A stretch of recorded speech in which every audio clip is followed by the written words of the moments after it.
इसी प्रसंग पर आते हैं कि इन राधा स्वामी वालों को,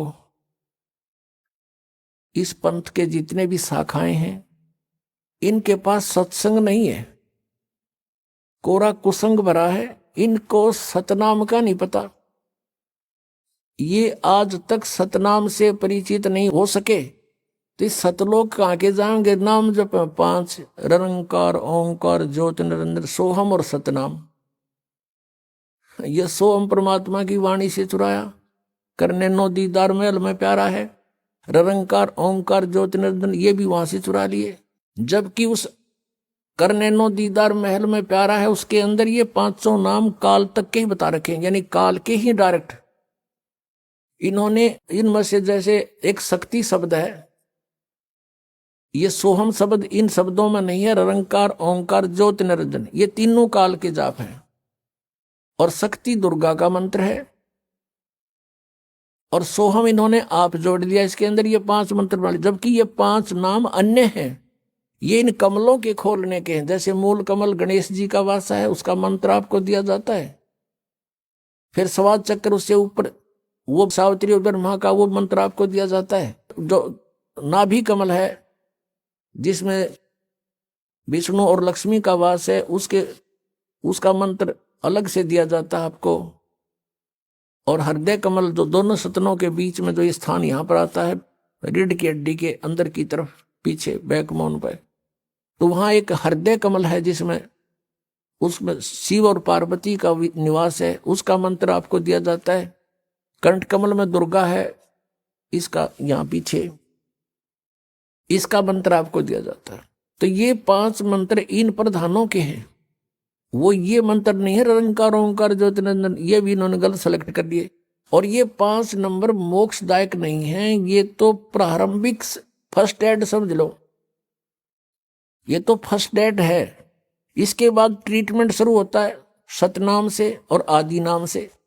ये नाम भी कंपलसरी है, लेकिन ये कंप्लीट नहीं है 500 नाम। इन 500 को देते थे पहले परमात्मा, निरंकार ओंकार ये नहीं है वो। और ये सतनाम केवल कुछ एक पुण्यात्माओं को दिया जो दृढ़ भक्त थे, अगर डिस्क्लोज नहीं करेंगे, उनको मना कर दिया था कभी इसको डिस्क्लोज ना करना, नहीं तो पिछली पीढ़ी फिर हंस नहीं हमें पहचान पाओगे, ये नकली भी हुए नाम देते पाओगे, अधिकारी ये होंगे ही नहीं हैं, और जीवों को फिर काल के मुख में डाल देंगे। तो इस प्रकार परमात्मा ने उनको ये मंत्र दिया था, स्वयं जाप कीजिए, किसी को डिस्क्लोज मत करिए।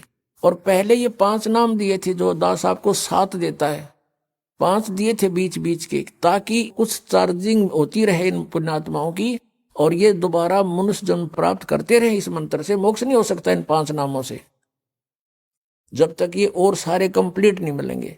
तो परमात्मा ने दया बख्शी थी कि ये किसी प्रकार ये पुण्यात्मा बिचली पीढ़ी तक चले जा।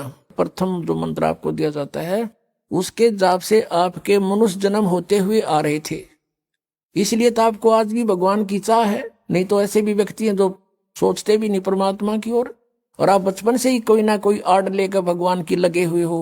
आप वो पुण्यात्मा हो जो परमात्मा के साथ सन 1398 से लेकर 1518 तक 120 वर्ष के दौरान आप कभी ना कभी उनसे टच में आए हो। उसमें परमेश्वर कबीर जी के 64 लाख शिष्य थे। 64 लाख। आज तो हर मीडिया का साधन है प्रत्येक प्राणी के पास, कोई 4 बातें जानता मीडिया के माध्यम से, वो भी संत पर प्रसिद्ध हो जाता है। आज से 600 वर्ष पहले पूरे भारतवर्ष की मेरे ख्याल 4 करोड़ आबादी नहीं होगी, जिसमें पश्चिमी पाकिस्तान, पूर्वी पाकिस्तान, बलूचिस्तान, अफगानिस्तान और इराक, ईरान, गजनी तक ये सारा भारत ही था, और कुल मिलाकर 5 करोड़ आबादी नहीं थी। उस समय परमेश्वर कबीर जी के 64 लाख शिष्य थे। उनमें से आप ही हो जो कोई राधा स्वामी का फंस गया, कोई जय गुरुदेव का फंस गया, कोई धन धन सतगुरु का फंस गया, कोई वैसे अपनी परंपराएं साधनाएं करके मस्त है, कोई हंसा देश वाले के फंस रहा है, और बाकी कोई बचे कुछ इनके या साराम ने बांध रखी है गांठ सबकी। और ये सुधांशु जी जैसे इनको कह का पता नहीं। शिव जी को मृत्युंजय बताता है शिव सुधांशु जी, और नाम देता ओम तत्सत ओम तत्सत। इन तत्व और सत का पता नहीं, सीधा है